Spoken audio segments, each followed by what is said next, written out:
ఒకప్పుడు పర్వతాల మధ్యలో ఒక చిన్న గ్రామం ఉండేది.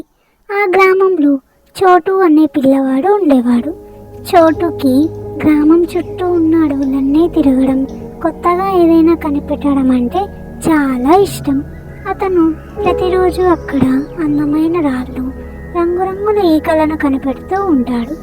ఒకరోజు రోజు కంటే కొంచెం ఎక్కువగా తిరగాలి, ఏదైనా పెద్దది కనిపెడదామని అనుకుంటాడు. అప్పుడు చోటు ఒక రహస్య గుహని కనిపెడతాడు. దాని లోపల ఇంద్రధనుసు రంగులను కలిగి ఉన్న ఒక క్రిస్టల్ లాంటి మెరిసే వస్తువుని కనిపెడతాడు. ఉత్సాహంగా దాన్ని వాళ్ళ ఊరికి తీసుకొని వస్తాడు. క్రిస్టల్ గురించి తెలుసుకున్న ఆ ఊరి ప్రజలంతా చోటు చుట్టూ గుమిగూడతారు. దాన్ని చూసి అందరూ ఆశ్చర్యపోతారు.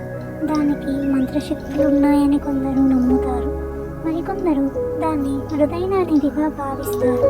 అయితే దాని నిజమైన విలువ సమాజాన్ని, అంటే ఆ ఊరి ప్రజలను ఏకతాటిపై తీసుకుని రావడంలో, ప్రజలని ఆలోచింపజేయడంలో, ప్రజలు ఆశ్చర్యంలో ఇంకా కుతూహలంతో ఆలోచన శక్తి పెంచుకోవడంలో ఉంది అని చోటు అనుకుంటాడు.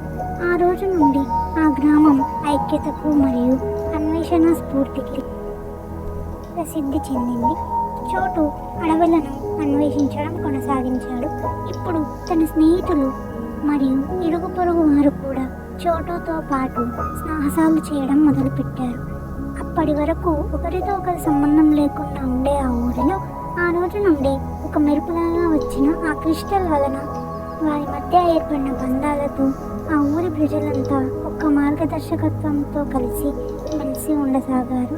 ఇక ఆ క్రిస్టల్ చోటు ఆవిష్కరణకి చిహ్నంగా మిగిలిపోయింది.